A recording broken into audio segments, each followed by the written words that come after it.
Well, welcome everyone. Thank you so much for coming to this event this morning. I'm Alexis Brown, Director of Policy and Advocacy at HEPI. And welcome to this event today, launching our report on Gypsy, Roma and Traveller access, authored by my colleague, Laura Brassington.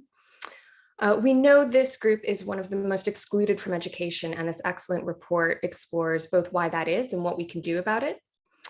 We are especially grateful to the University of Sussex for supporting this event. We know this follows on from an education event that Sussex had last week for GRT History Month, and we hope this event is going to complement that one as well. First off, just to let everyone know that this is being recorded. To introduce our panel of speakers today, we're going to begin with Dr. Laura Brassington, Policy Manager at HEPI and author of the report.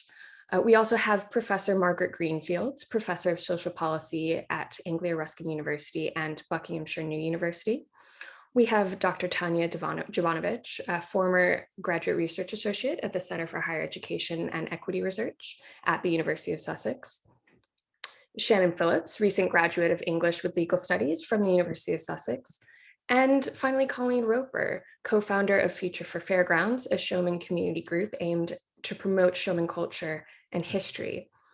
We're first going to begin with Laura, who will give an overview of the report before turning to our other speakers to respond.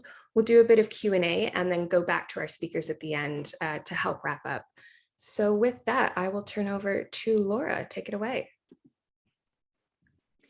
Thanks so much, Alexis. I'm just going to seamlessly share my screen, which I hope that everyone can now see. So thank you so much, Alexis, and to all of our speakers and to all of you for attending. I know that there are a few political events competing for our attention right now, but this is a hugely important topic, and it was a real privilege for me to be able to focus on this for my first HEPI report. When I joined HEPI, the last kind of key stat that I'd encountered about Gypsy, Roma and Traveller access to education was from a report by the Centre for Education and Youth commissioned by King's College London, which was that just 3 to 4% of GRT accessed higher education. And that was back in 2014 compared to 43% of the national population. My report draws on the latest government OFS and HESA data, as well as interviews with members of the communities and a review of the secondary literature.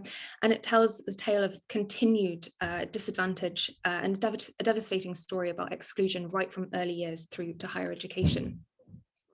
So here are sort of a glimpse into the key facts and figures that my report outlines. So educational disadvantage starts right from early years foundation results. We know that Gypsies, Roma and Travellers have the widest attainment gap in measures of pupils achieving a good level of development in early years education, the worst by 25 to 30 points. They have the lowest rates of attendance and the highest rates of permanent exclusion in schools. In some local authorities, Roma children are 9 times as likely to be excluded from schools. In 2020 to 2021, just 9.1% of Gypsy Roma pupils and 21.1% of Irish Traveller pupils achieved a grade 5 or above in GCSE English and Maths, compared to a national average in England of 51.9%. Gypsy or Roma and Irish Traveller pupils were the least likely to stay in school after GCSEs, and this of course then feeds into attainment in higher education. So Gypsies, Roma and Travellers are the least likely to ethnic minority groups to enter higher education. Just 6.3% of Gypsy Roma and 3.8% of Irish Travellers access higher education by the age of 19, and that's compared to around 40% of all young people. The story is not just limited to education. They have worse outcomes in health and other aspects of society, and they face the worst prejudice of any group in the UK. In 2022, or 21 to 22, a University of Birmingham study into Islamophobia found that Gypsies and Irish Travellers were the UK's least liked group. 44.6% of the British public expressed holding negative views. And this, therefore, should not be surprising that there is a mental health crisis amongst these communities, and the BBC reported that 1 in 10 deaths amongst Irish travellers were suicides. Of those who do make it into higher education then, so the numbers in the UK stood at 660 in the last academic year for which we have data, and that was made up of 550 undergraduates and 120 postgrads. The graph would seem to tell a positive story, but in my report, I point out that this could reflect an increase in self-identification as much as an increase in real terms. So one of the key findings through interviews and a review of the secondary literature was that many students, pupils, and members of the GRT communities as a whole fear identifying by their ethnicity because of the racial prejudice that they face. Added to this, the opportunities to actually identify as Gypsy, Roma, and Traveller, and sort of those disaggregated groups remain limited. So only in 2021, was a tick box category for Roma added to the England and Wales census. And still in the school census, as I think Colleen will mention later, there's no opportunity to identify as a showman. So the OFS has data for Gypsy Traveller undergraduates in the following subject areas. The data is rounded to the nearest 10. So obviously some subjects have just too few members of the communities to report on. But there is kind of a disproportionate representation in business and management and social sciences subjects, followed by design and creative and performing arts, subjects allied to medicine and psychology. This correlates with findings that many members of GRT groups go on to become self-employed, and they're more likely to go into work than higher education. So why is the picture so terrible? One comment that I frequently encountered during my research was that, well, the groups are so small, therefore that's why we simply don't have that many such high numbers in higher education. But as I mentioned, the actual data that we have does not fully reflect the scale of the problem. So we know that census data probably significantly underrepresents the numbers of GRT in the UK. And an estimate that came out of this, the King's College London commissioned report, where there are in fact between 250,000 and 300,000 Gypsies and Travellers in the UK and 200,000 Roma. Another comment that I encountered frequently was that the root cause of a lack of access to education was because the groups are travelling. That is a real misnomer. Only 1/3 of Gypsies and Travellers live in caravans and pursue a nomadic lifestyle. And for those who do choose to homeschool their children as a result of their geographic mobility, the Education Act does make provisions for parents who do not secure regular attendance at school for their child on the basis of not having a fixed abode if the parent is engaged in a trade or a business of such a nature as to require them to travel from place to place. So what can be done? My report concludes with 4 key recommendations, 2 for government and 2 for higher education institutions, acknowledging that universities can only do so much within this kind of wider hostile political environment. So the first recommendation is on data collection, acknowledging that the full scale of the problem remains invisible until we actually have proper opportunities to self-identify and to disaggregate the groups themselves. The second recommendation is to scale up a £1 million pilot project that was announced by the government to combat Gypsy, Roma and Traveller exclusion from education as a result of the COVID pandemic. Any funding initiatives need to be co-produced with community members and really tailored and targeted. And the third recommendation is on access and participation plans. And I know that Margaret is going to talk more about the recommendations that come out of the GTRSB into higher education pledge. So I will leave that one to her. And my final recommendation comes out of the pledge, which is to end on a question: how many of you at school remembered studying a text by a GRT author or learning about GRT histories and cultures?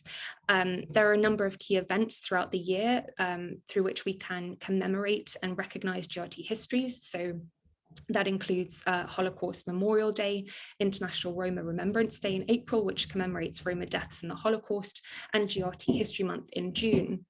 And there are also some fantastic texts out there by GRT authors which should be incorporated into the national curriculum. One of which I mentioned in my report is by Romany author Richard O'Neill, called The Show Must Go On, which was published by Pearson in 2021 and has illustrations by Michelle Russell, who kindly produced the cover of our report. Don't be discouraged. I know that with these these really shocking stats, it can be very easy to become sort of quite cynical. And that was something I encountered in my interviews with members of community groups, that how do you maintain courage and optimism that we can still make a difference?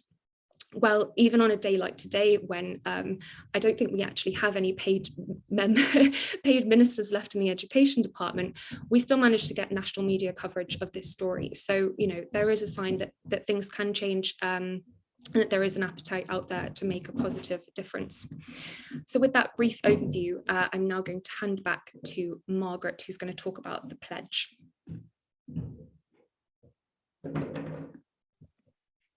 Thank you so much, Laura, for inviting me to take part today and to talk about the pledge. I think I will briefly summarise it for a few minutes, but before I do, I just want to really pay tribute to all the people who've been involved in working on the pledge, and it's very much a co-production. So we've worked with community groups, NGOs, academics, and the VC at my former university, Bucks University, very much championed this model. And of course, we're working on it at Anglia Ruskin, where I am now, as well as Bucks, and Bucks hosts the website. So I just want to make those acknowledgements first, and also with Sherry Smith, who can't be here today, who is my research assistant when I was at Bucks. So what is the pledge? It arose out of the quite shocking statistics that you've identified, literature, and concern by people in the all-party political group on Gypsy, Roma, Traveller affairs. Baroness Whitaker hosted a workshop, a round table at House of Lords in autumn 2019, which I was able to work with her on co-convening, and brought together members of the diverse GRT and showmen and boaters, that's the S and B communities, together with academics, policy specialists, to say, what can we do? Let's identify what's going on, what are these challenges, and what can we do to improve the situation? Arising from that, a network was created. There was a series of discussions. We also had OFS representation, and just lots of really high energy and important input from people. And the pledge was born. So the GTRSB into higher education pledge, Gypsy, Traveller, Roma, Showmen and Boaters into higher education. It's rooted in research that we've undertaken with communities and lots of engagement discussion. The fundamental principles are, it is co-produced, it is a collaboration, and importantly, for institutions who take the pledge, it's tailored and adapted to local circumstances and populations, because the experiences and desires of Roma students in one area are going to be different from Irish travellers in another. There's going to be a different culture within particular institutions, different populations and histories. So it's organic, it's living, and it's actually a response to a social justice paradigm. But the importance is there's this collective focus on enhancing and developing networks of practice, working with students and graduates in communities, NGOs, universities and colleges to create good practice. So what are the core elements? It requires commitment at the very highest level. So you have to have a vice chancellor or principal to ensure institutional support. There's light touch monitoring every year, so those who've devised it can actually see what's going on, what are the particular common challenges. And this, of course, links really well to access and participation plans, because not that many universities refer to GRT students, and in fact, almost none refer to showmen and boaters. But the idea is to work together, to bring together these communities who are all included under the rubric of travellers under the OFS, and actually support them. So by taking the pledge, an institution is saying, we recognise as an issue, what can we do to make an environment welcoming? We also encourage people to join the network of practice, which is free of charge, and it operates through Mail. So the network of practice encourages dissemination of activities and support. So, for example, people are able to share information about activities going on for Gypsy, Roma, Traveller History Month at various institutions. We, in April, celebrated International Roma Day at Anglia Ruskin, where I am, with lectures by Roma academics, for example. People can share good practice, network and support each other. It also allows potential to collaborate with network members on designing materials and shaping, providing input to training programs and developing local partnerships, working with NGOs such as FFT, Traveller Movement, and small, critically important local Gypsy, Traveller, Roma, Showman and Boater populations who know their area. So if an institution takes a pledge, there are 4 key requirements. We've also got some suggested good practice and stretch targets. First of all, data monitoring. And as Laura's explained, it's quite difficult to disaggregate between Gypsy, Roma and Traveller students. and staff. And we're suggesting that people should have a stretch target of explicitly identifying showmen and voters per the OFS briefing from 2018 and work that we've undertaken. Evaluate year-on-year trends to see what's changing, and certain institutions who've taken the pledge tell us that they're seeing more people self-identifying and more people coming forward because they recognise an institution becomes a safe space where their culture is celebrated. And that leads into the second phase, institutional culture. So institutions need to designate a key named contact for working with students from the communities and to oversee the work streams, attend regular training, EDI meetings, and actually embed knowledge about the communities throughout the university. We also suggest there's an encouragement of formation of Gypsy, Roma and Traveller and Showman and Voters student and staff associations, perhaps working in local or regional groups across HEIs if there's not a large enough body within one particular institution. What else? Outreach. Well, this is fundamentally important to what we all do in universities, and this links very nicely to something I'll tell you about in a moment, which is schools pledge. For example, at ARU, I am now on BUTS, we're working closely with schools with Gypsy, Traveller, Roma, Showman and Voter students. But there needs to be a distinct stream of work to focus on students in the community and working with their families to strengthen links to schools and FE colleges or NGOs. And we also suggest developing and expanding mentoring opportunities for graduates from the community or students to work with their own community. And then the fourth strand, critically importantly, is about inclusion, celebration and commemoration. We've spoken about GRT History Month, there's Roma Holocaust Remembrance Day, International Roma Day, and a message which has come out over and over when we speak to students and graduates and staff in the communities is the fact that there's posters, for example, there's knowledge about Black History Month, LGBT History Month, a whole swathe of other activities, but they don't see themselves represented and visible. And that's what people need and want in order to feel welcomed. So just my final point is, where are we now? The pledge was formally launched in January 2021 at Buxton University, who still hosts the website, which is open to everyone, and institutions put up about what they're doing and connect via it. There were 5 full signatory Pathfinder institutions and 60 network members in January 21. We have, as of last month, 12 signatory universities and institutions, 10 HEIs, 2 further education colleges. We know of at least 4 more universities hoping to sign up in the next few months, so seeking approval. And there's 3 Uni Connect networks as well. So Leeds, for example, there's some really strong work going on working with local authorities, schools, colleges, and institutions. We have 113 members, last time I checked, not that long ago, spread out across the country. That's university staff and wider participation, students, community members, and NGOs. So we encourage people to support a sort of wraparound model. If a student, for example, says, I am a member of the Roma community, I want to train to be a nurse or social worker, we can connect them up with mentors, people in the university, and we can also help to support developing good practice. There's a number of agencies that are supporting as well. So ACERT, for example, the Network for Education for Roma and Other Travellers, the GRT Social Work Association, and more people are inquiring all the time. And as a result of this excitement and interest, and schools coming to us and saying, we don't know what to do, we'd like to challenge bullying and work more closely to support our pupils so that they do remain in education, do have these opportunities. A schools pledge was developed by a group of NGOs, a number of academics, head teachers, and colleagues and graduates from the GRT communities and SB communities who spoke about their experiences. And the school pledge was launched on the 16th of June this year and is beginning to be rolled out across a range of schools across the country. That's it for me. Thanks for giving me an opportunity to speak, and I look forward to the Q&A later. Thank you so much, Margaret. That was great. I think we're going to turn over to Tanya now. And just a reminder, any questions you can put in the Q&A box, and we will turn to you all after the panelists have finished speaking, and you will actually be able to say your question yourself. We'll turn on your mic. So yeah, please, any questions, just put them in the box. And yeah, go ahead, Tanya.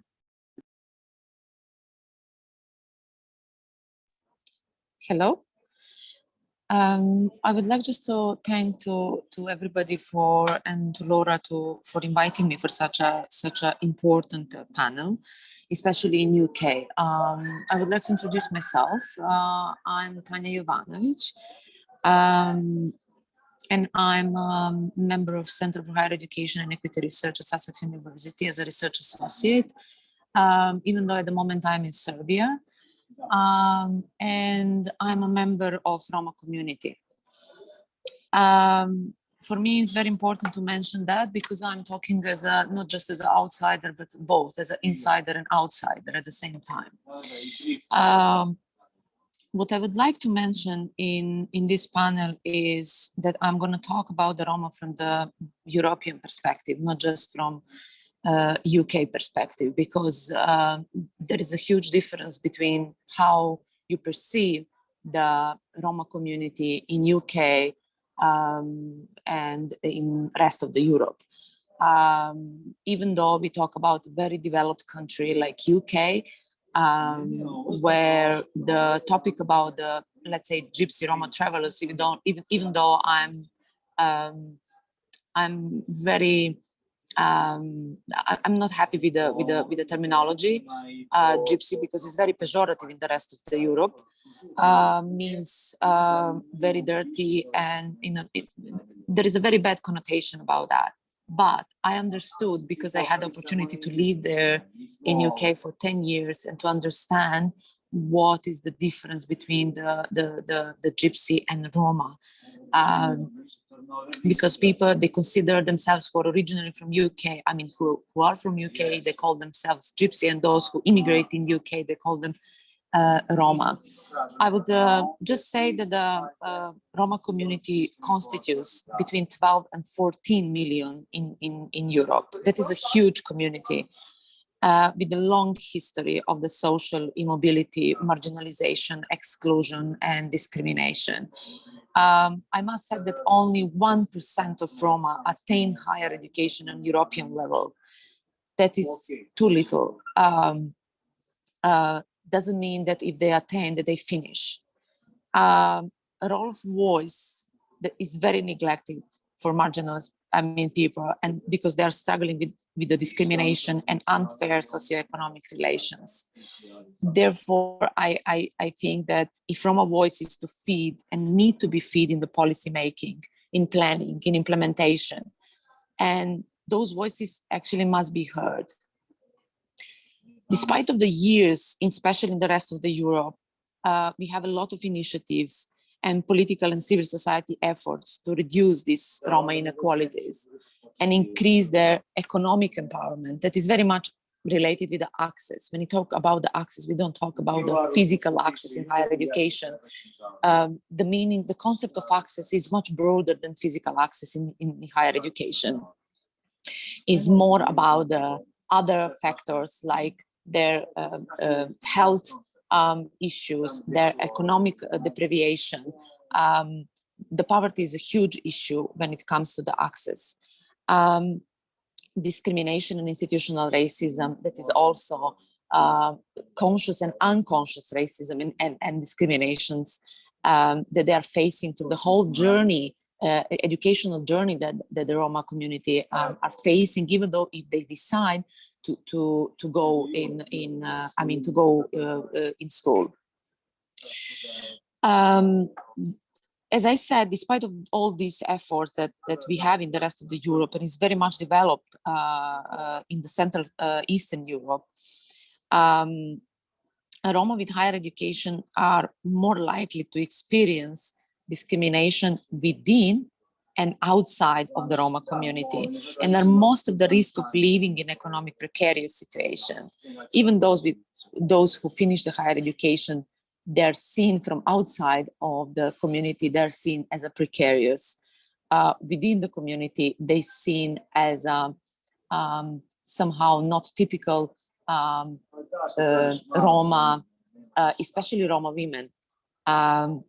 They're facing a multiple discrimination and subordination from both sides, within the community and outside of the community, not just because of their ethnicity, but because of the gender. Roma participating in the knowledge economy has actually economic significance of the knowledge related to the production techniques, resource, and availability of the market conditions. But however, today, knowledge about the knowledge has become a central economic resource that should be incorporated in a relevant policy that will improve the economic participation of Roma. And as I said, it's very connected, the economic deprivation and Roma in accessing the higher education, and actually not just in higher education, but Roma being in the school. And the dropouts is very high in Europe, in every single country. I'm talking, for example, now in the Balkan countries, we have like a dropouts is mainly because of the discrimination and self-subordination, the low expectations from themselves, because they somehow incorporate that discrimination, external discrimination that they have, and they start normalizing that inside them and start somehow becoming like a part of them, that they have low expectations from their own and from their own families. That's why I really believe that it's really important that the Roma voice should be incorporated in the policy making, not just I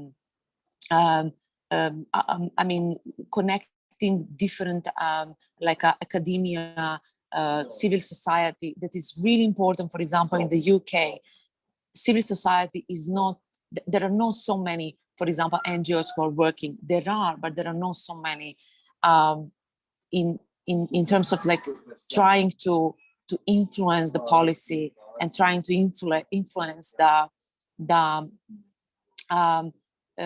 policymakers to focus more on such important topics, not just for Roma community, not just for the Gypsy, Roma and Travellers community, is just for the whole society, is influencing the cohesion of the whole society. Thank you so much. Thank you so much, Tanya. That was great. And we will now turn over to Shannon.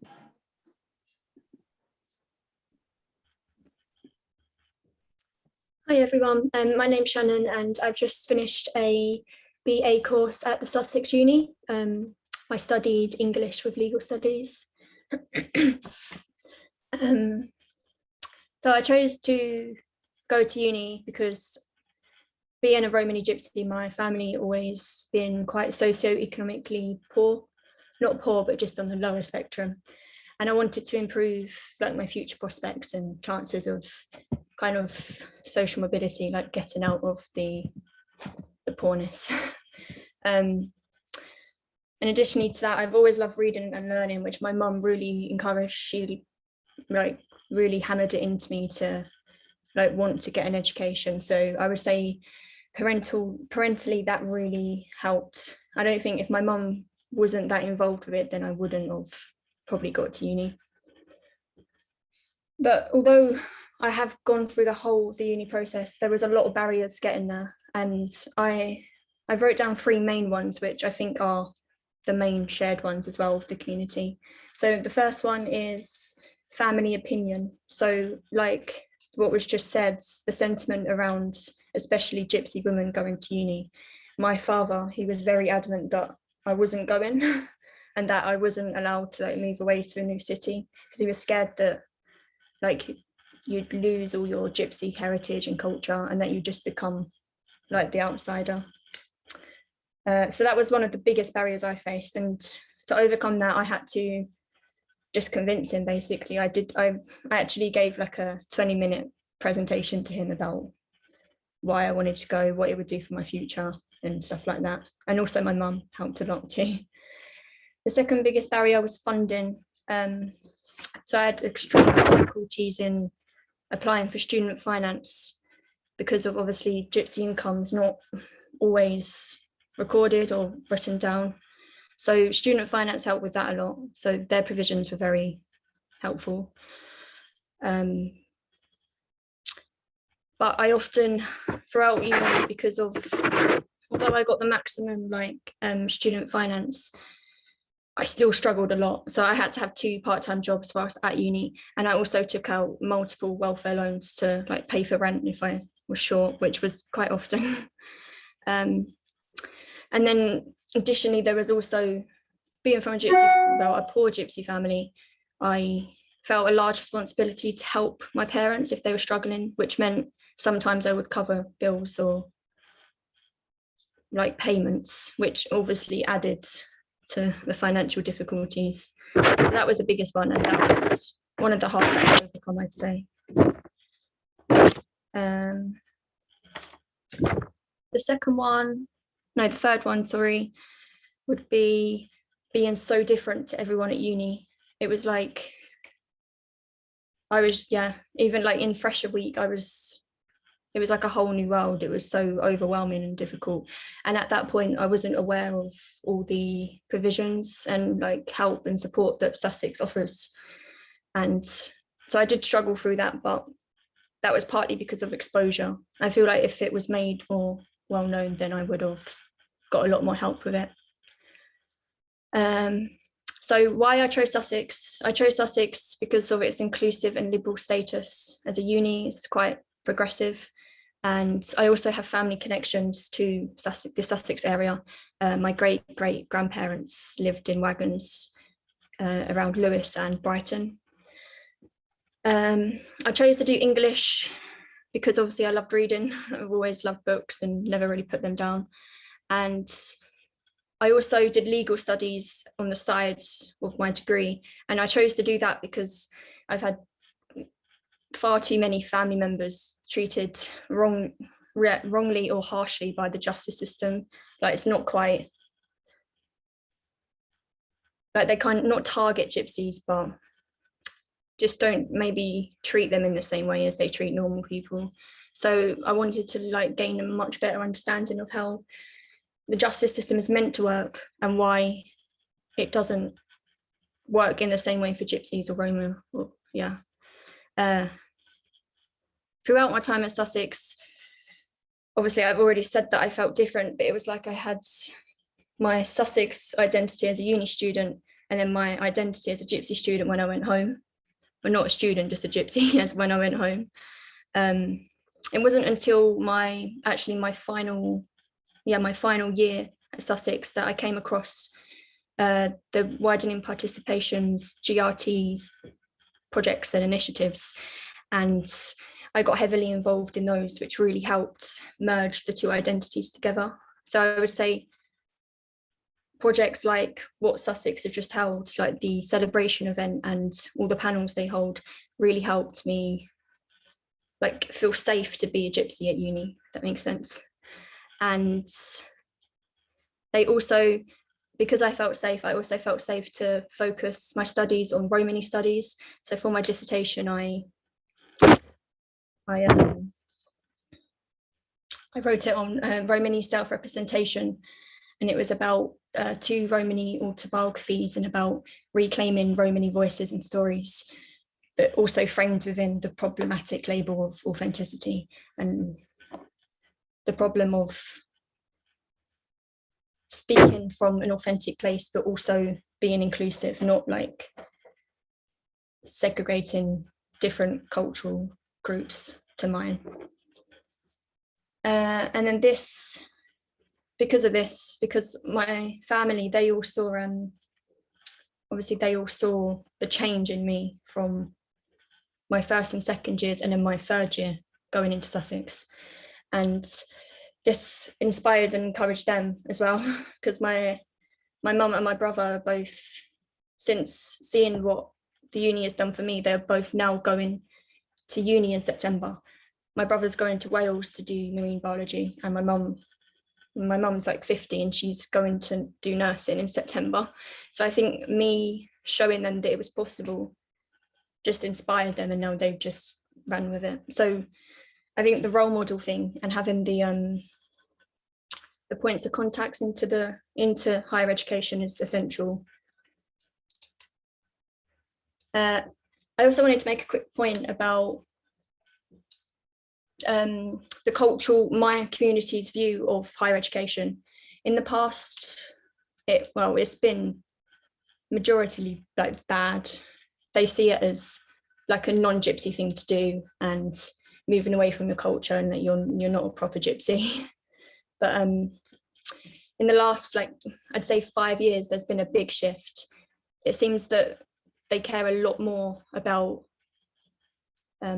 education. More parents are agreeing and pushing their children to stay in education, with the sentiment which I hear constantly is that the world is changing, which obviously it is, and that they can kind of see that, and they want to get their children to go along with the change and not be stagnated.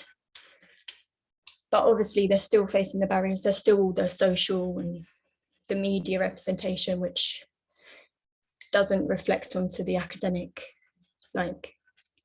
change. Yeah, I think that's all I've got to say. Thank you so much, Shannon. I think it's so important to hear a student's perspective on this, and also your dissertation sounds fascinating. I would love to read it. I did English as well, and it sounds great. Finally, then, we're going to move on to our last speaker, Colleen. Let's go ahead and hand over to you. Hi, everybody. Wow, Shannon, that was really inspiring, and well done in inspiring your mum and your brother to go on to do amazing things as well. Hi, everybody. My name is Colleen Roper. I'm not a gypsy. I'm not Roma, nor am I a traveller. I am a showman, and I'm very proud of my heritage. I'm also part of an organisation called Future for Fairgrounds, and we are a group of 6 showmen, all women, who came together in September 2020 as an additional voice for our community. Our aims are to celebrate our past, raise awareness for the present, and protect our future. And I'd like to say thank you to Laura for inviting me to speak today. I am so grateful that I was asked to contribute to the study, and it is important that my community is acknowledged within it. Showmen are a distinct and unique travelling community. We are intrinsically linked to the fairground industry. We are not an ethnic group, but our tangible cultural heritage is recognised. And this was recently acknowledged in the 2021 census, where for the first time we were able to identify using our background and say who we are as a group of people, and not just what we do as business people. Our community values education. Our children attend school as often as possible, and we support them as parents. They do achieve amazing things academically.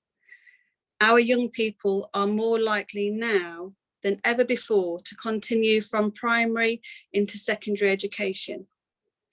Attainment in education with showmen is at an all-time high, with GCSEs being passed at the expected and higher level.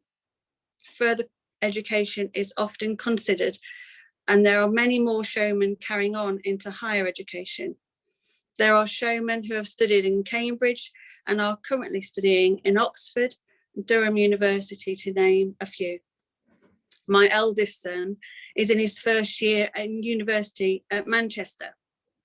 Showmen are achieving amazing things in education, but you'll have to take my word for it, as I can't give you any statistics and there is no data on any of this. And this is evident in the study that has been presented to you today. The school census does not allow for data collection of showmen. There simply is no data available on our community in education.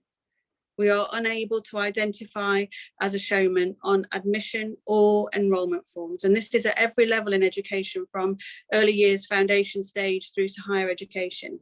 There is not a box for a showman to tick. Our young people are invisible in education. Showmen are often overlooked, underrepresented, and misunderstood in education, despite being included in the GRT umbrella. I believe that the GRT umbrella term does not represent our community at all, and does a disservice to all those community groups that actually are included within it, especially when those that use the acronym often say they have a GRT child in their class, when in fact they don't. They either have a child from Gypsy heritage, Roma heritage, or Traveller heritage. I have found teachers don't often realise that these are distinct identities. And there is no mention of my heritage at all within the acronym. I believe this needs to change on a national level, and we need to be seen and we need to be included. There is change happening though, and being included in this study, despite the lack of qualitative and quantitative data, supports my view, as does the launch of the GTRSB pledge that Margaret has touched upon. I'm hopeful for the future of showmen in education, and I hope that the misconceptions and prejudice that our young people see in school will stop. I hope that showman families are more accepted and understood, and I hope our children can be celebrated and feel fully integrated into school life. I hope that when the time comes that my grandchildren do not have to explain to their peers and teachers that don't understand them who they are and what their way of life means. Because this is what my children have had to do. It was what I had to do, and it was what my parents have had to do, and those that have gone before me have always had to do. We hope that by being included, we can change the narrative for our community. I hope that my brief talk today has sparked a thought with you all. I hope we can start a conversation, and I hope we can all make a change, and I really hope that this will make a difference. Thank you, everybody. Thank you so much, Colleen, for highlighting the showman community in particular. That was really wonderful, and thank you so much to all of our speakers. We're now going to open it up to the Q&A, and everyone can turn their cameras back on. I first wanted to start with a question that was in the Q&A box about terminology by an anonymous attendee that wanted some more clarity on defining the cohort GRT SB. And I think it's interesting because this came up in your talk as well, Tanya, how this terminology is developed. And I wondered if the panelists could begin by reflecting on terminology, how this grouping has developed, and I guess any issues that might be latent in it as well. And just to begin, maybe we could start with Margaret, since you answered that in the box as well. Yes, I do apologise for answering it because I hadn't realised we were waiting until the end. Well, I mean, inevitably it's problematic, isn't it, the way we lump people together. I mean, certainly remembering 20 plus years ago, so I've been around a long time, the acronym GRT came from Department of Education. And so it was collating the different communities and taking fully on board the points been made by Tanya and other colleagues about, you know, these are exonyms, these are sort of imposed terms quite often. And so it can be problematic, can be seen as insulting. Also, it doesn't capture the difference, which is what we were saying in the pledge about the importance of breaking down and differentiating. And the fact that it's really been the OFS, the Office of Students, that have increasingly talked about bringing in showmen and boaters under that rubric a few years ago. And, you know, certainly I think there's been resistance on that, the split between ethnic groups and occupational groups. But what we're seeing is some broad similarities. And what's happened is there's been this assumption, if people are perceived of as being nomadic in some ways, then they come under this category. I'm a policy practitioner by training, and it's what policy people do, sadly. We quite often tend to lump things together to become convenience categories, but definitely not unproblematic. Thanks, Margaret. And did any other panelists have reflections on the terminology itself? Tanya, I know you touched on this in your talk. I don't know if you had anything else you wanted to say about that, or Laura as well. I'll just say that there's a really helpful table in the Centre for Education and Youth report, which gives a sort of possible typology of some of the main subgroups within the GRTSB umbrella.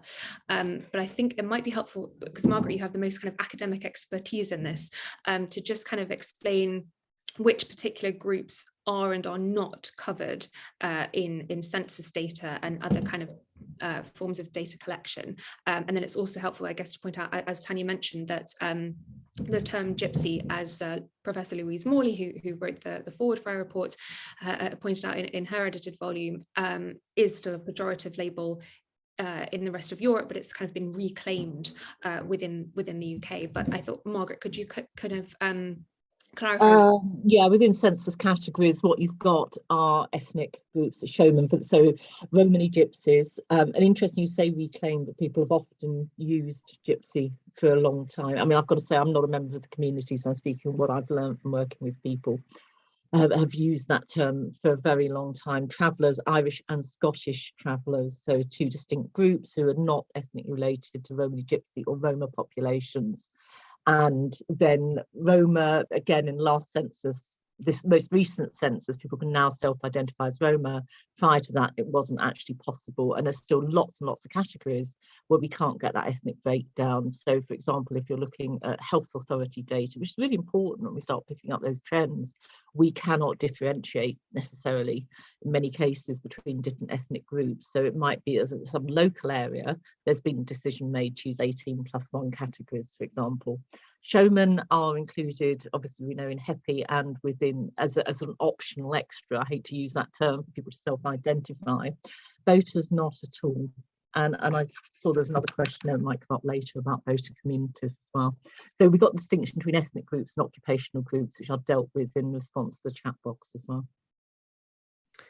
Great, thank you, Margaret. Did any other panelists have reflections on terminology of that grouping?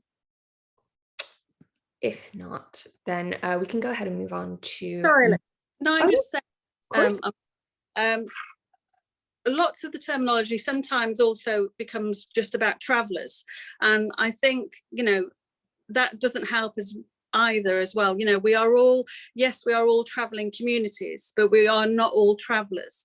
And as Margaret alluded to, you know, travellers actually are an ethnicity, and that the respect for that group needs to be given. That's not an all-encompassing term either. And you know, I do feel that it is quite difficult talking about identity and where we all fit within that. But as far as showmen are concerned, despite us not being ethnicity, we do have you know, tangible cultural heritage that can be seen and has been recognised by the census. So that's we don't want to be an ethnic group, but we do want to be recognised for who we are as a community of people, and we are showmen. You know, we're not travellers, and we want our identity to be recognised and respected separately as the other group. Absolutely. Thank you. Yeah, that's a really good point. Go ahead, Tanya. Yeah, I would like just to add something, and I'm sorry for not being here for a few minutes. In terms of the terminology, and I would like to say that Roma community in the rest of the Europe, because I must say always the rest of the Europe, because it's very different how it's perceived in UK and how it's in the rest of the Europe, especially Central Eastern Europe. Roma community is not so homogeneous. We have different subgroups with the different dialects. The language is the same, but the different dialects. There are some kind of different customs, different traditions. There are, of course, common, in basic is common, but there are differentiation. I mean, we need to make a differentiation between those small subgroups. This is important to say that it's not just a Roma community. We have like a Manouche, we have like a Gurbeti, we have Jambasi, we have like a different subgroups living in a different countries. For example, I can say, let's say in a Balkan country, even in Serbia, in different areas, we have, in the same city, we have different subgroups, not just in the different regions, in a different city, we have different subgroups. And there are differences between those subgroups in terms of the language, in terms of, as I said, in terms of the customs and traditions and lifestyles. And yeah, I just wanted to say that. But in terms of the terminology, that is very complex. I mean, when I came from Serbia, I'm from Serbia originally. When I came from Serbia in UK as a Roma woman, for me it was strange when I heard, like, when somebody asked me, are you living in which camp you are living? I was like, I'm not living in a camp. Doesn't mean because if I'm Roma that I'm living in a camp. I'm living like in a house. or in a flat, I mean, for me it was strange, like coming from outside of the UK asking me that question. And also I felt offended when they called me Gypsy. I needed time to understand what they mean by that, and that there is a different terminology that you're using in the UK. That's why, like, it's not just me. Within the program, the project that we did at Sussex University with the Center for Higher Education and Equity Research with Professor Louise Morley, I mean, we had an exchange. We had like a secondments of different from different countries. We had like 4 countries, and we had like early career researchers. Most of them are Roma.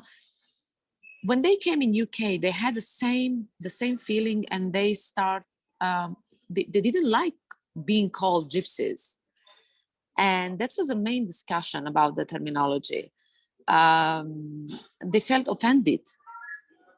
That was people like, for example, coming from Romania, from Bulgaria, from different Central Eastern countries, Central Eastern Europe.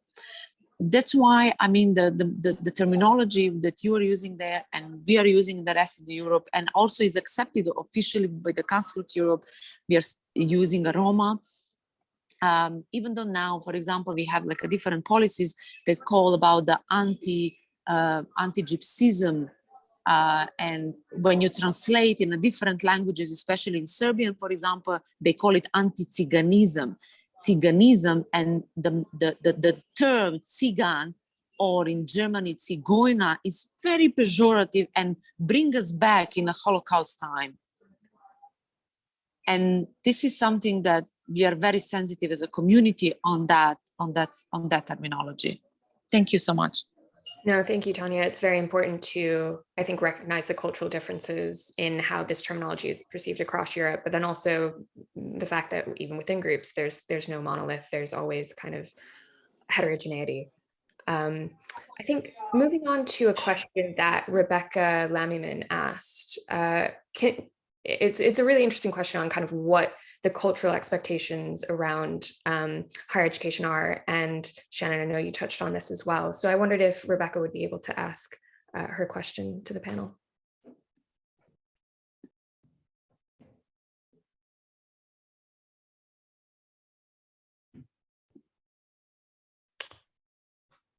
Or if not, I can do it as well. So did the report investigate what the cultural expectations are amongst the GRTC with regards to higher education? What are the parental expectations? Is it seen as a viable route as opposed to moving straight into the workplace for first generation attendees? What are their thoughts about what university would be like and what it would offer to them? It would be useful to know broadly what the cultural view of higher education is within these communities. So Shannon, why don't we go ahead and start with you on this one? Yeah, so I can only speak from my family's experience, but it's been very, very mixed. My mum was obviously very for it, for education, whereas my wider family, well, when I go home, I get called like cousin weirdo. So that kind of shows they think it's a kind of a weird thing to do, not really a Gypsy thing to do. But I think that is changing a lot because I've got even more cousins going to uni, like it is changing. But yeah, I'd say predominantly it is the community's view of higher education is not a Gypsy thing to do, or not. I'd say it's a viable route, but it also depends on personality. Like if the parents know that the child really wants to do it and likes learning, then they're never gonna close it off to them, I don't think. I think it just depends on, I don't think there's a common view on it in the community. I think it's all very independent and like individual. But if you're looking at it as a whole, then yeah, I would say mostly negative. Yeah. Okay. Yeah, no, that's really helpful context and interesting to hear. Any other panelists? Maybe Colleen?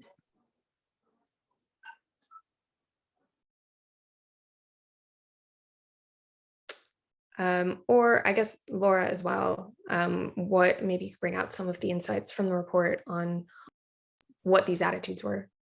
Yeah, absolutely. So I have two cases. So I obviously interviewed lots of people from the communities for the report, and have two kind of case study interviews featured in there. And one of them, which is anonymous, discussed kind of 4 key barriers to access that they had identified within the communities. The first and foremost one was racially motivated bullying of pupils in schools. So that kind of really feeds into attitudes of around education from early years to higher education. When these communities are facing such prejudicial treatment in school, it really kind of sullies their view of how, you know, they would fit into a university environment. The second issue that they identified was a lack of awareness on behalf of the general population of the cultural barriers that GRTSB pupils face. And just to kind of cycle back to our earlier question, I cite a 2018 YouGov poll, which found that 66% of people in the UK didn't realise that GRT were ethnic groups, and many mistook them for being a single group. So there's a total kind of lack of awareness that really needs to be addressed. The third key barrier was kind of the complexities of the student finance system in particular, and that's kind of something that Shannon touched on. And then the fourth was this kind of general preference that they identified for traditional employment options. But again, how much of that is simply due to kind of a lack of role models, as Shannon explored, yeah, this kind of general view of educational institutions really, you know, forcing students out because of racially motivated bullying. Yeah. Thanks. Yeah, it's such a multifaceted issue, isn't it? Any other panelists wanted to reflect on this before we move on? I would like to reflect on this. I would say that my PhD research that I did at Sussex, I finished in 2018, was about the Roma access in higher education, and I was looking at the challenges and barriers and aspirations as well. And I had the opportunity to talk with, and I was looking at I was using the life history interviews that give me opportunity to spend really time with each of my participants. Not only to bring my own personal experience, as I am the first Roma woman in the entire family with, who finished doctorate. The main barriers, I would just reflect on what Laura says, was the patriarchy that leads to the sexism very much. The different approach with the girls and different approach within the community with the boys. Boys are very much, encouraged to go to school, and they have actually option to choose. Girls are not so much encouraged, mainly because of the fear of using, like losing the virginity. That is a huge issue within the community, even though now in 21st century, still, I'm not saying that it's the same like 20 years ago, but still we have those cases. Another barriers is, of course, economic deprivation that many students drop out because they need to work 2 or 3 jobs at the same time, and they can't handle it because they have to support the family as well. Another thing is that those who succeed, to access the higher education, they have the issue of discrimination and institutional racism that they're facing, especially girls, the expectations from the outside of the community, that they are like born to just to get married, to have children, and they look at them as I say them and actually to us as a very precarious, even though with the higher education. Not just with the higher education, I'm talking about like looking at myself. I finished my master, I finished my PhD at Sussex University. That is so rare, especially from coming from Serbia, not just for the Roma, but also from Serbians. It's very difficult to reach that level. I came from the very low class, working class family. And for me, that was very hard, facing all that challenges that I had, not just within the community, but also outside of the community. That's why it's really important, the mainstream, to understand that the starting point from us, and we cannot compete on the same level because the starting point is not the same. Thanks, Tanya. Yeah, that's really helpful. I think context, and important to hear what it's been like from your experience as well. So can I just come in there, Alexis? Yeah, of course. So another finding, as Tanya has rightly pointed out, is a really intersectional issue, and we're talking about access. And one of the findings in the report was that Gypsy Roma girls outperform boys at GCSE, but more boys go on to higher education. And there's a Go Higher West Yorkshire report which talks about this kind of traditional split in aspirations. And it seems also that kind of socioeconomic status is a particular barrier for female Irish traveller students.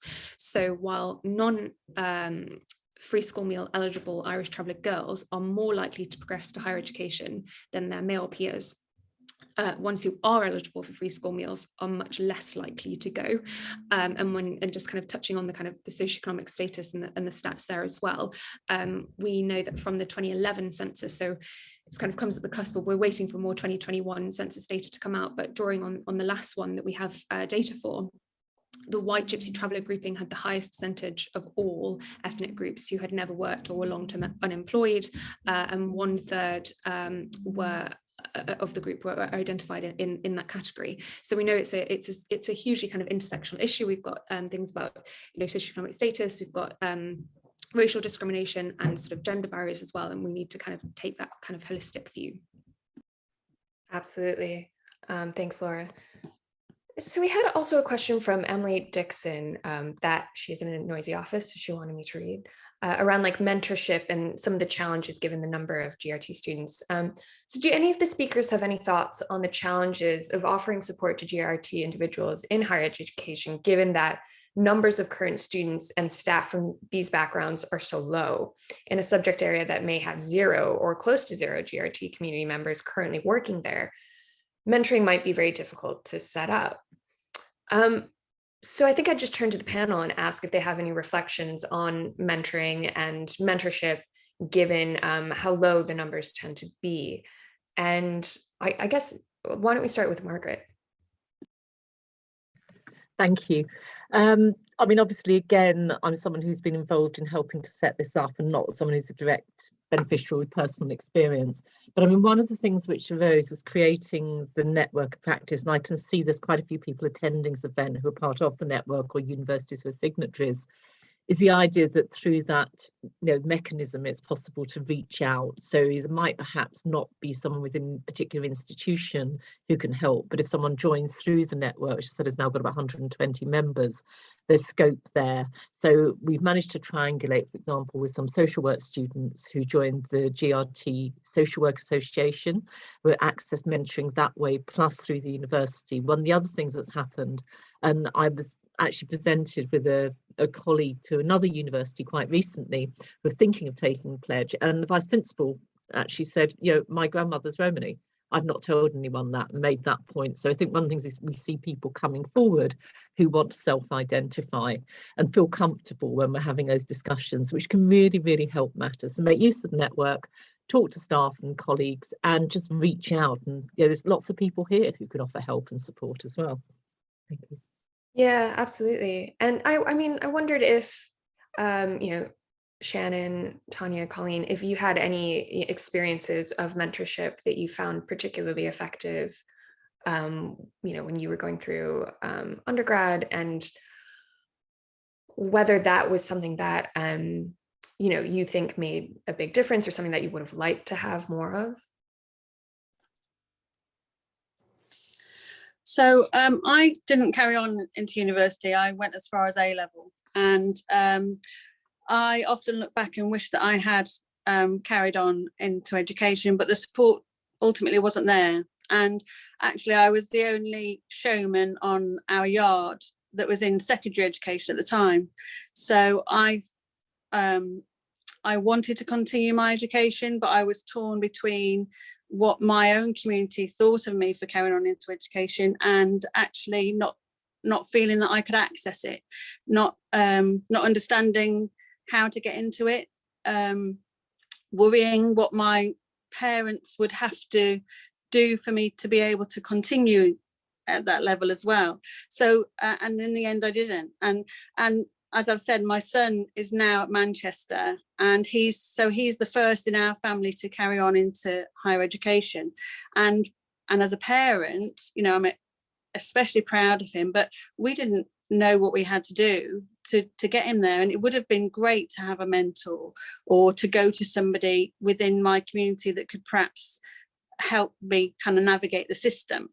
So I think, you know, if we can see others from our community, you know, accessing this, then it's always helpful for the next person. And yes, there, you know, there are a few showmen that have gone on into university, and somebody in the chat has mentioned actually Shelby is a cousin of mine, and you know, I did speak to her and say, what do I need to do? How do I get my son into university, when he said that he was going?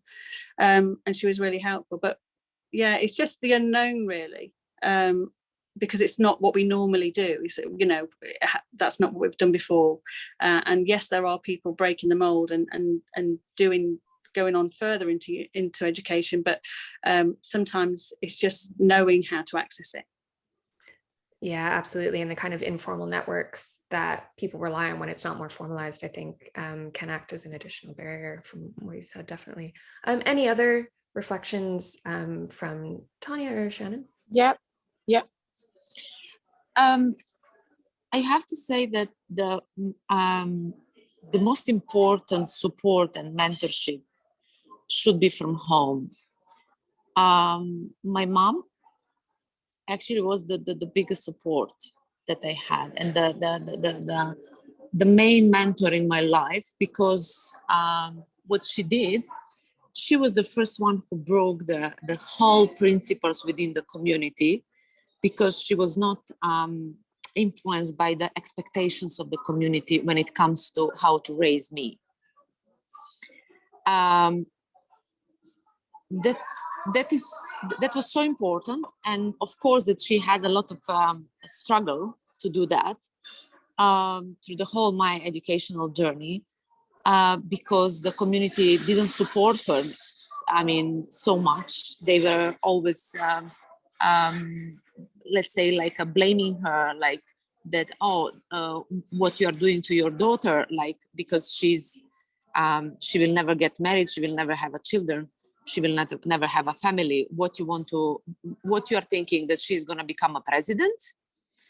And that was the sentence that I will never forget. Then I had a really great opportunity in my life, that I met my great mentor, Professor Louis Morley, who support me, who actually who made me to grow up intellectually and personally as well. I mean, and she was such a great, in that time, I didn't understand. In that time, I was thinking that she was pushing me down, but actually, no, she was, you know, lifting me up. And that was a great support. And I'm always using the opportunity to thank to her, because my mom and Louise Morley, such a strong woman, of course, like my mom personally and Louise Morley professionally, was really helping me in overcoming all challenges that I had. Not just challenges that was happening from outside, but challenges that happen inside me. Because when you are pushed down all the time, you start internalizing all that subordination inside you. And that is the biggest struggle that we as especially Roma women, we need to struggle. Thanks. Thanks, Tanya. And then I think we have time for maybe just one last question. And there was one from Gareth Dart that I wondered if we might turn to. Gareth, I don't know if you're there and can answer this question, but it's about kind of parental engagement.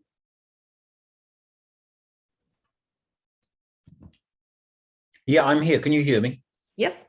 Yeah, it was interesting how often the role of the parent has come up in terms of supporting or being very suspicious, or basic understanding of all the processes. I mean, goodness knows it's difficult enough for parents who've been to university themselves to understand the new processes and so forth.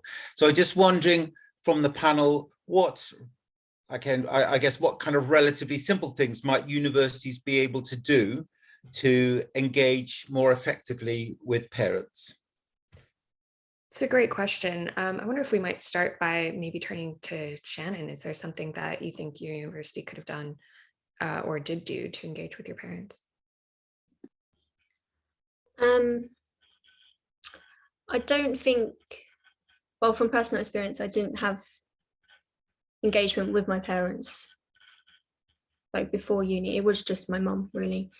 But I'd say just for unis to have like a really open dialogue with parents about what their child will experience at the uni. And also Sussex offers this quite a lot and is very good at it. Like inviting parents along to events and projects that they hold. Like my parents, they were invited to all of the events, but they couldn't make it. Yeah, I just say inviting them along and having that open dialogue with them, but I'm not sure what else. Yeah, no, I think that is a really good starting place, that open dialogue and engagement for sure. Did any of the other panelists have ideas on this? I don't know, from your research, Laura, or anyone else? I can see that Margaret has her hand up. I do have thoughts. Oh yeah, go ahead, Margaret first. Really? Oh, sorry, I know I keep talking on this. Well, okay, I mean, one of the elements too is obviously in the pledge we talk about a lot of outreach.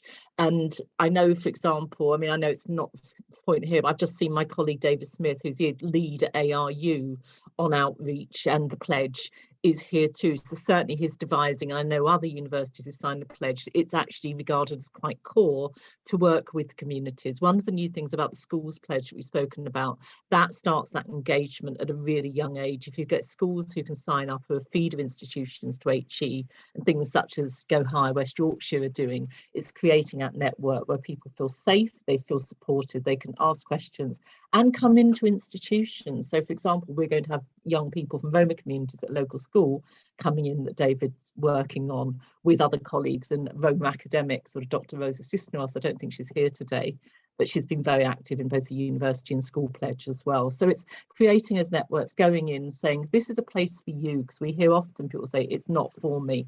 I don't know anyone who's gone, and making it part of the norm, really, that people feel okay to attend.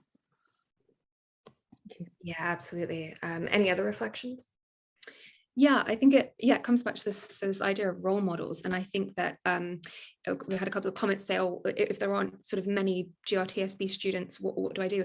I think the key thing is to assume that there always are some GRTSB students on the campus, and therefore operate in a way that, encourages those people to feel safe, and that their histories and their cultures are welcomed and supported there. And so on open days, it can be something as simple as having banners, having the Romany flag, having the pledge fully identified on the campus, and being really visible and transparent about the work that the universities are doing for these communities, and making that a campus that is open and accessible, not just for the potential student, the prospective student, but also their families, and really communicating fully about that sort of university experience.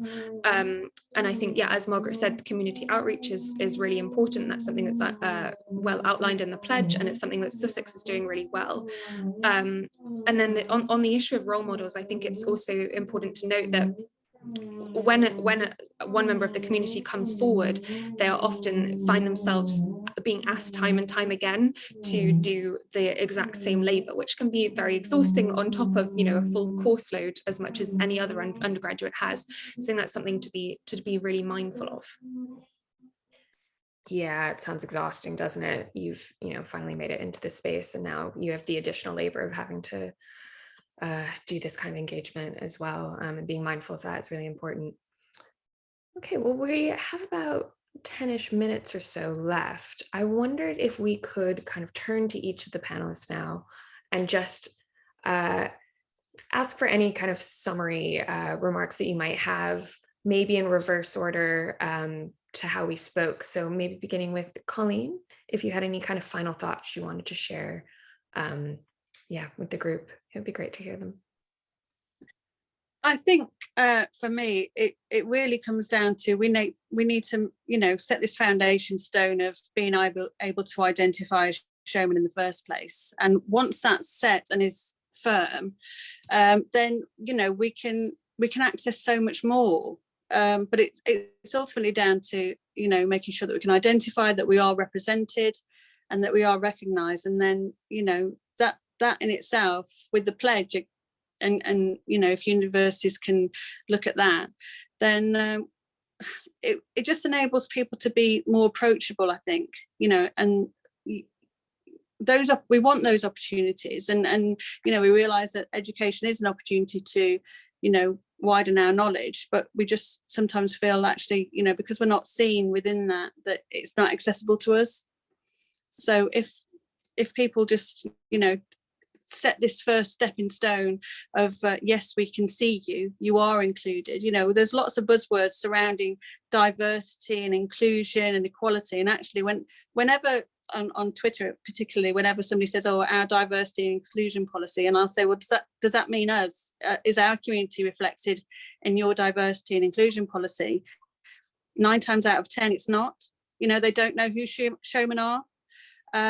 So, you know, we can all do better and we can all do more, but ultimately we need to be included in the first place. Yeah, the first step to that kind of inclusion has to be recognition, right? I think that's a really important point. And now maybe turning to Shannon, if you have any kind of final thoughts or key takeaways that you would like us to leave with. Yeah, so the biggest thing for me as a Romani Gypsy is celebration. If they can see that like higher education is celebrating what they are and their history and who they are, then I think that's just powerful and we'll get more students into it. And then also the role models, but that kind of comes hand in hand. And then also exposure to the process, like actually knowing that they can go to uni, that they're allowed to, and support throughout the process. They're the biggest takeaways. Absolutely. And Tanya, do you have any thoughts as well? Yeah, I will just continue on that what other panelists mentioned before me. For me, what is important, we need to celebrate and we need to encourage Gypsy, Roma, travelers, showmen, whomever who are marginalized, for accessing that education is important, and we need to encourage them that everything is possible. On another side, we need to work on raising awareness of the mainstream society about the changing their negative attitudes and being more open and giving a space. Because even though, like, if we motivate any marginalized group for going to school, for accessing the higher education, even if they have willingness, if they don't have space, that is so difficult and make their lives so difficult. I'm talking from my own experience and from experience of my participants from the PhD research, and from the participants from other researches that I'm doing, and now my current work as well. And this is why I decided to come back in Serbia to work with other young Roma, to bring that knowledge, to bring that motivation, to be the role model, to show them that is everything possible, because my starting point came from the minus zero. And that is actually just that fact, show them and encourage them and give them the motivation that everything is possible. But the most important that I want to leave as a message is that raising awareness of the mainstream about the marginalized people's challenges that they face and changing their negative attitudes towards them. Thank you. Thank you, Tanya. Yeah, it's really incredible to hear about your own experiences and going to Serbia now to kind of spread that work as well. Let's turn to Margaret. Any kind of key takeaway thoughts? Well, I've probably obviously said a great deal, but I think the important thing is the dialogue, the representation, as our amazing panelists and communities have said. And just really, I'd encourage all universities to sign the pledge, join the network, become involved, and let's get this conversation out there and do something about it. Absolutely. And then finally, Laura, you get the final word. Yeah, no pressure. No, tell us, what do we need to take away from your report today? What is the most important thing we should be leaving and thinking about going forward? I think there are three key takeaways for universities in particular, given that that's kind of the main demographic of our audience today. And the first and foremost is to operate under the assumption that there are some students from the GRTSB backgrounds at your institution. And therefore, being really conscious of how to make your institution a comfortable and safe place, welcoming place for those students to be, that celebrates and recognizes their individual histories and cultures. And as Margaret has said, a key part of that will be signing up to the pledge. So definitely exploring what that would look like, perhaps partnering up if you're not yet in a position where you feel you can sign up to the pledge, perhaps partnering with an institution that has signed up and exploring those kind of steps that other institutions have followed. And the third thing, I think we all have a responsibility to educate ourselves, right? So reading books by GRTSB authors. There's a fantastic book by Rosaline McDonough, an Irish traveller, who she has cerebral palsy. It has a really sort of fantastic story about how she came to do her PhD at the University of Northumbria, and her book is called Unsettled, and I'd highly encourage everyone to read that. Richard O'Neill, a Romany author, has written this, as I said, this book published by Pearson called The Show Must Go On. And recently, The School for Nomads, which I picked up from Sussex's event last week. So I think those are my three key kind of recommendations for universities. And then it's up to organisations like HEPI and others to kind of lobby the government as much as we can for that extra funding that is so needed and so long overdue. But I think it's really important to remember that any kind of funding initiative always must be co-produced with these communities, starting with open dialogue and coming up with a key sort of plan with those communities' voices foregrounded.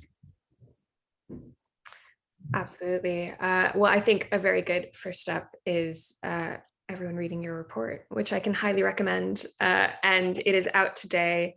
It's gotten some great coverage, and I think is going to be a really useful resource for the sector moving forward on this. Thank you so much to all of our panelists for making time today. We really, really appreciate it. It's been so incredible to hear from all of you. With that, we'll kind of draw today's sessions to a close. And thank you again to the University of Sussex for its support for this event. I will now let everyone get back to a very slow and boring news day. And yeah, thank you so much, everyone.